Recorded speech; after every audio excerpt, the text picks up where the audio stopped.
میں نہیں، یعنی کہ آپ دیکھیے کہ سن 2000 میں جو ہم نے جو پالیسی تھی ہماری جس کے تحت ہم پرائی جنگ میں کودے تھے، اس کی وجہ سے ہمیں 70,000 جانوں کا نقصان اٹھانا پڑا، 140 ارب ڈالر کا ہمارا خطیر سرمایہ جو ہے وہ ضائع ہوا، انفراسٹرکچر تباہ ہوا.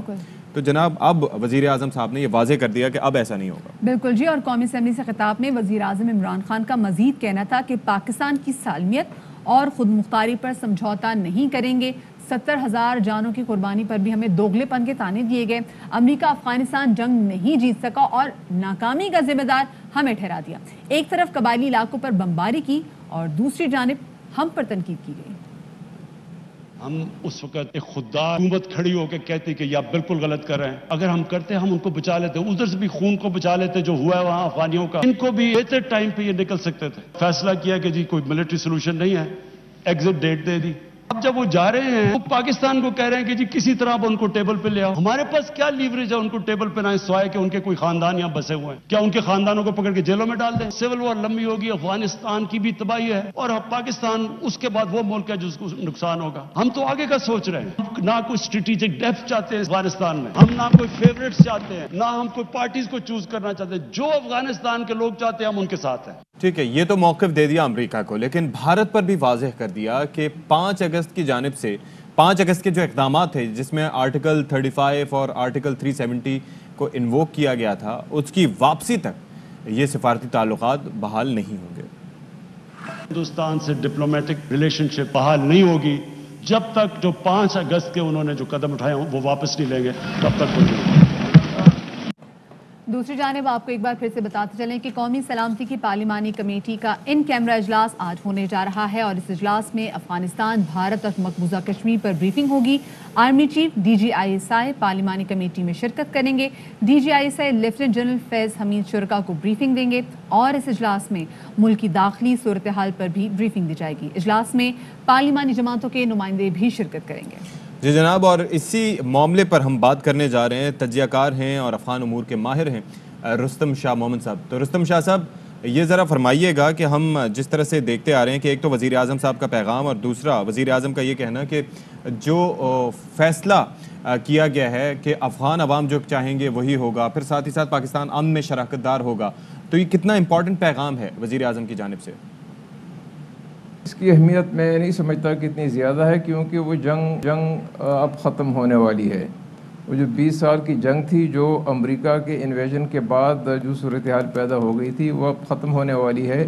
اور جنہوں نے جنگ شروع کی تھی، یعنی امریکہ نے حملہ کر کے ایک حکومت کو ختم کر دیا اور اپنی مرضی کی حکومت بنا ڈالی، وہ امریکہ خود اب واپس جا رہا ہے. تو اس بیان کے اس پس منظر میں اس بیان کی کوئی زیادہ اہمیت مجھے نظر. اچھا، تو رستم شاہ صاحب، جیسے کل ہم نے وزیر اعظم عمران خان کو یہ کہتے ہوئے بھی سنا کہ افغانستان کے عوام جو فیصلہ کریں گے پاکستان وہ قبول کرے گا، تو آپ کو لگتا ہے کہ اسٹیٹمنٹ سے جو پاکستان نے اپنی پالیسی واضح کر دی ہے؟ یہ بالکل صحیح ہے کہ عوام جو فیصلہ کریں گے وہ سب کو تسلیم کرنا چاہیے، تسلیم کرنا ہوگا. لیکن اس وقت وہاں جو حالت ہے اس میں عوام فیصلہ نہیں کریں گے، بلکہ کچھ دھڑے فیصلہ کریں گے، کچھ پارٹیز، کچھ گروپس فیصلہ کریں گی. اس میں طالبان بھی شامل ہیں، باقی لوگ بھی شامل ہیں. لیکن اس سے پہلے جو بیانات آئے تھے اس میں یہ پوزیشن کچھ زیادہ واضح نہیں تھی. اس میں کہا گیا تھا کہ اگر طالبان قبضہ کر لیں تو ہم اس کو تسلیم نہیں کریں گے. اب اگر امریکہ نے 20 سال پہلے حملہ کر کے جو حکومت بنائی اس کو تو ہم نے تسلیم کر لیا، اگر طالبان نے قبضہ کر کے حکومت بنائی اس کو ہم تسلیم نہیں کریں گے. یہ ایک عجیب منطق ہے. تو میں سمجھتا ہوں کہ اصولاً یہ بات بالکل صحیح ہے کہ افغان عوام جو بھی فیصلہ کریں گے، سب پاکستان سمیت جتنی بھی ملک ہیں، چاہے ہمسایہ ملک ہیں، ریجنل ملک ہیں، چاہے دنیا کے ممالک ہیں، ان سب کو اس کو سپورٹ کرنا ہوگا. افغانستان مشکل میں ہے، اس مشکل کی گھڑی میں ان کے لیے مزید مشکلات پیدا نہیں کرنی چاہیے. اگر وہ اپنے کچھ فیصلے خود کر سکیں، لوئے جرگہ بلائیں اور لوئے جرگہ کو بنیاد بنا کے ایک انٹرم یا ٹرانزیشن حکومت کی تشکیل دی جائے، تو میں سمجھتا ہوں کہ یہ امن کی طرف ایک بڑا مثبت قدم ہوگا اور اس سے عوام کو چین ہوگا. عوام جو ہیں وہ تقریباً 40 سال سے وہ پس رہے ہیں، تو وہ چاہتے ہیں کہ جنگ کا خاتمہ ہو، کوئی ایسی حکومت آئے جو امن کرے، جو اسٹیبلٹی لائے. رستم شاہ صاحب، ایک ریئلائزیشن تو شروع سے تھی اور پاکستان کا شکوہ بھی تھا کہ ڈو مور کے مطالبات کیے جاتے ہیں، لیکن ہماری قربانیاں، بھلے وہ جانوں کی قربانی ہو، انفراسٹرکچر کی تباہی ہم نے دیکھی، ہم نے جو مالی تباہی دیکھی، اس سب کے باوجود ریئلائزیشن یہ نہیں تھی امریکہ کو کہ ہم کچھ کر رہے ہیں. تو اب جو پاکستان نے یہ ریئلائز کیا ہے, وزیر اعظم صاحب کا جو بیان سامنے آیا ہے, کیا آپ سمجھتے ہیں کہ ہماری سمت اب واضح ہو گئی ہے؟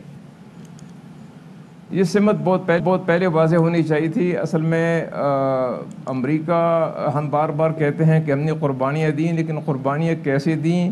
قربانیاں اس لیے دیں کہ وہاں کے اس وقت کے جو آمر تھے, پاکستان کے جو ڈکٹیٹر تھے, انہوں نے بنیادی طور پہ ایک بڑا اسٹریٹجک بڑا غلط فیصلہ کیا.